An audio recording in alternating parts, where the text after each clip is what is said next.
तुम्हाला जर रोटी खायला आवडत असेल किंवा तुमच्या घरातल्यांना, तुमच्या मुलांना जर रोटी खायला आवडत असेल आणि तुम्ही अतिशय सोपी अशी रेसिपी शोधत असाल ना, तर आजची ही खास रेसिपी तुमच्याचसाठी आहे.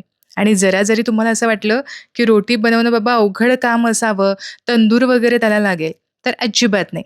घरच्या घरी खूप सोप्या पद्धतीने अगदी हॉटेलची जी चव आहे, ती अगदी परफेक्ट आपण साधलेली आहे आणि यासोबतच कोणाला क्रिस्पी रोटी आवडते, कोणाला मऊ सुद्धा चालते किंवा थोडीशी मऊ, थोडीशी क्रिस्पी हवी, पण ती वातड अजिबात नको. म्हणजे खूप वेळ चावत बसावं लागतं ना, ते अजिबात नकोय.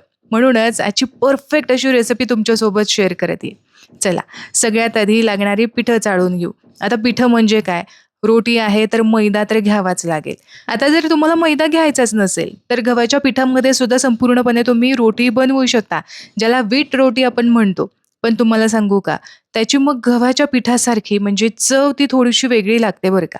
म्हणून मग मी इथं काय केलं, तर 1.5 कप भरून इथं मी मैदा घेतला आणि त्यासाठी 1 कप भरून गव्हाचं पीठ घेतलं.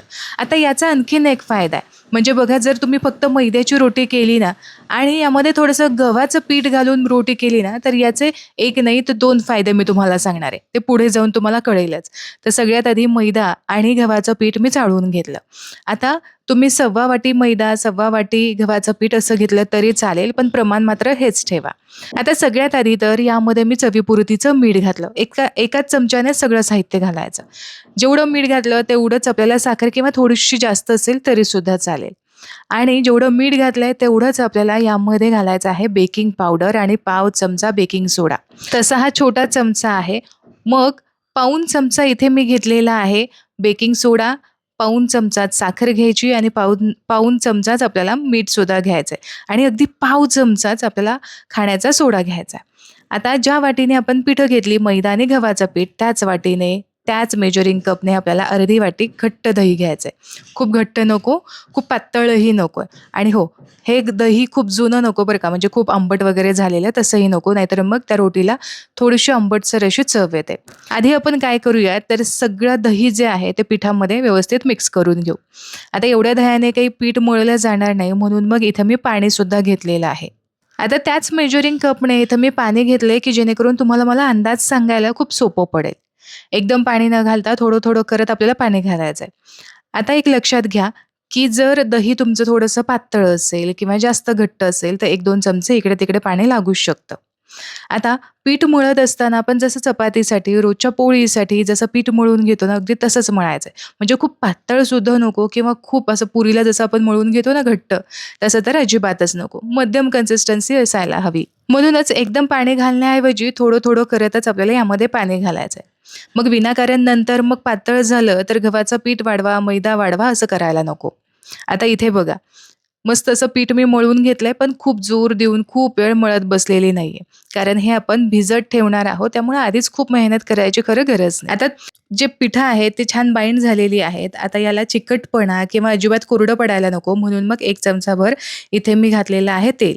तेल व्यवस्थित सगळ्या पिठाला व्यवस्थित लागायला हवं, म्हणून थोडंसं मळून घेऊयात साधारण एक अर्ध्या मिनिटांसाठी. आणि इथे तुम्ही बघू शकता मस्त असं पीठ मळून झालेलं आहे. आता वरच्या साईडने पिठाला अजिबात क्रॅक जायला नको, कारण हे आपल्याला मुरत ठेवायचं आहे साधारण कमीत कमी 1 तासांसाठी आणि जास्तीत जास्त तुम्ही 2-2.5 तास सुद्धा ठेवू शकता.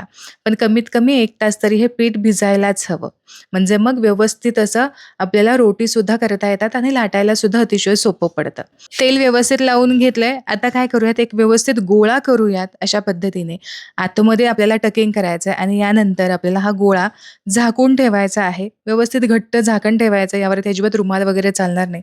असं मस्त घट्ट असणारं झाकण ठेवायचं आहे. तर मला पाणी किती लागलं हे सुद्धा तुम्हाला दाखवते. बरोबर अर्धा कप भरून आपल्याला इथे पाणी लागलेलं आहे. 1-2 चमचे इकडे-तिकडे नक्कीच होऊ शकतं. मी ना 2 तासासाठी हे पीठ चांगलं भिजवून घेतलं होतं. 2.5 तास, 3 तास सुद्धा चालेल बरं का. अगदीच कमी वेळेसाठी भिजवायचं नाही, अर्धा तास वगैरे असं चालणार नाही. पीठ चांगलं भिजलेलं आहे, हलकंसं फुललेलं आहे आणि भरपूर सॉफ्ट वाटतंय. आता थोडंसं मळून घेऊयात साधारण मिनिटभरासाठी. यासाठी थोडंसं तेल मी यावरती घातलेलं आहे. खूप तेलाची आवश्यकता नाहीये बरं का. थोड्या-थोड्या अंतरावरती मी तेल घातलेलं आहे, पण अगदी अर्धा-अर्धा, 1-1 चमचाच घातलेला आहे. खूप जास्त तेल घ्यायची गरज नाही. तर पीठ थोडं मळून घेतलेलं आहे, मस्त सॉफ्ट झालेलं आहे. आता याचे आपल्याला गोळे तयार करून ठेवायचे आहेत. थोडंसं पीठ चिकट असतं, प्रत्येक वेळेस गोळे बनवायला थोडं कठीण पडू शकतं आणि कसं ना रोटी भाजायला सुद्धा थोडासा वेळ लागतो आणि मग इकडं लाटणं, तिकडं भाजणं असं अजिबात होत नाही. म्हणून आधीच गोळे थोडेसे बनवून ठेवलेत ना, की मग काम हलकं होऊन जातं, गॅससुद्धा फारसा वाया जात नाही. तर इथे तुम्ही बघू शकता साधारण एक अंदाज सांगायचा तर आपण जेवढी मध्यम आकाराची चपाती असते त्यासाठी जेवढा उंडा घेतो ना लाटायला, त्यापेक्षा थोडासा मोठाच घेतलेला आहे. कारण माझ्या घरात काहींना मऊ अशी आवडते रोटी, तर काहींना पातळ क्रिस्पी आवडते. तर या दोन्ही पद्धती मी तुम्हाला दाखवणार आहे. झाकण ठेवायचं आहे, रुमालच मी इथे ठेवलाय. पुन्हा झाकून असं ठेवायची, गच्च झाकण ठेवायची गरज नाही. आता इथं पिठी लावून घ्या तुम्ही, गव्हाचं पीठ लावा किंवा इथं मी मैदा लावून घेतलाय आणि दोनही साईडने उलट-पलट करत तुम्ही हे लाटून घेऊ शकता. आता जर तुम्हाला रोटी क्रिस्पी हवी आहे, खूप अशी कडक झालेली तुम्हाला आवडते, कुरकुरीत खायला आवडते, तर अशा वेळेस रोटी जी आहे ती पातळ लाटून घ्यायची. खूप पातळ नाही, नेहमीची आपली चपाती आपण कशीच लाटतो, जरा पातळ असते तशीच पातळ लाटायची. पण क्रिस्पी नाही आवडत आहे किंवा थोडीशी कुठेतरी क्रिस्पी झालेली आवडते, पण मध्ये-अधे मऊसुद्धा तुम्हाला चालते. तर अशा वेळेस नेहमीच्या चपातीपेक्षा थोडीशी जाडसर अशी रोटी लाटून घ्यायची. आता इथे तुम्ही बघू शकता मस्त अशी रोटी मी लाटून घेतलेली आहे. खूप जाड नाहीये, खूप पातळ नाहीये, मध्यम अशी ठेवलेली आहे. पण नेहमीच्या चपातीपेक्षा एक अंदाज सांगते थोडीशी जाड आहे. आता इथे यावरती कंपल्सरी आपल्याला पाणी लावून घ्यायचंय, की जेणेकरून ही रोटी तव्याला व्यवस्थित चिकटली जाईल. पाणी थोडंसं जास्त लावा, अजिबात उगाचच पुसल्यासारखं लावायचं नाही. आपण भाकरीला कसं छान पाणी लावून घेतो, अगदी त्याच पद्धतीने. आता अगदी अलगद अशी रोटी उचलून घ्यायची. इकडे मी लोखंडी तवा घेतलेला आहे किंवा रोजचा चपातीचा जो तवा असतो ना, तो तुम्ही इथे घेऊ शकता. पण नॉनस्टिक तवा वगैरे इथे वापरायचा नाही किंवा जो भाकरीचा तवा आहे, ज्याला खूप असं चिकटलं जातं, असा तवा घ्यायचा नाही. आपल्याला एक लक्षात ठेवायचं आहे, की जो तवा तुम्ही घेणार आहात, तो खूप कडकडीत गरम करायचा नाही. रोटी लाटायला घेतली, की मग मी इथे तवा गरम करण्यासाठी ठेवला होता आणि गॅसची फ्लेम मध्यम केली होती. म्हणजे हा तवा खूप असा गरम झालेला नाही. आता हलकेसे याला बबल्स आले. मध्यम आच आहे, हलकेसे याला असे बबल्स आले, की मग तवा आपल्याला पलटी करून घ्यायचा आहे. बघा, आता इथे तुम्ही गॅसची फ्लेम हाय करायची आहे आणि हाय फ्लेमवरतीच आपल्याला रोटी अशा पद्धतीने तवा उलटा करून शेकून घ्यायची. हलके-हलके डाग येऊ द्यायचे. सुरुवातीची रोटी काय होईल, फक्त मध्येच थोडीशी भाजली जाईल. पण हळू-हळू जसं-जसं तुम्हाला प्रॅक्टिस होईल, दुसरी रोटी, तिसरी रोटी छान सगळ्या बाजूने भाजता येईल. तर इथे तुम्ही बघू शकता, की असा तवा इकडे-तिकडे सरकवत फ्लेम व्यवस्थित सगळ्या बाजूने लावून घ्यायची आहे, की जेणेकरून छान असा शेक त्याला बसला पाहिजे आणि अजिबात कच्ची कुठूनही राहिली नाही पाहिजे. आता बघा, सुरुवातीला आपल्याला असं वाटतं, की खाली चिकटेल की काय, पण तव्याने अगदी व्यवस्थित ती अलगद अशी साईडला सुद्धा होते. रोजचा चपातीचा तवा सुद्धा चालेल, पण तो खूप तेलकट झालेला नको. आता तुम्ही इथे बघा, अगदी हॉटेलमध्ये जशी मिळते तशीच क्रिस्पी दिसते की नाही, मागच्या साईडने समोरच्या बाजूने सुद्धा अगदी परफेक्ट अशी भाजली गेलेली आहे. कुठेच ही कच्ची वाटत नाहीये. व्हिडिओ दिसताना कदाचित तुम्हाला असं जाणवू शकतं, की साईडच्या कडा तर कच्च्याच वाटतायत किंवा अजिबात त्यावरती डाग आलेले नाहीयेत. पण मागच्या साईडने मी तुम्हाला दाखवलेलं आहे. व्यवस्थित क्रिस्पी अशी भाजली गेलेली आहे आणि यावरती गरम असतानाच ना मस्त असं बटर लावून घ्यायचंय. जर तुम्हाला विदाऊट बटरची हवी असेल तर तशीच ठेवायची. ती तशीच क्रिस्पी खूप वेळसुद्धा राहू शकते.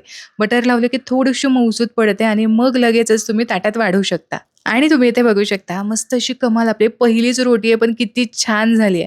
मस्त डागसुद्धा आलेले आहेत. मागच्या साईडने मस्त क्रिस्पी अशी झाली आहे. सगळ्या साईडनी व्यवस्थित भाजलीसुद्धा गेलेली आहे. मी ही रोटी अशी केली आहे, की मध्ये-आधी तुम्हाला मऊ लागेल, मध्ये-आधी तुम्हाला क्रिस्पी लागेल अशी. पण आत्ता जी मी रोटी करते आहे ना, ती थोडीशी जास्त पातळ मी लाटून घेते. आपली जशी नेहमीची चपाती लाटून घेतो ना, अगदी तशीच. आणि आता पातळ असल्यामुळे छान ही क्रिस्पीसुद्धा होते आणि बऱ्याच वेळ अशीच सुद्धा राहते.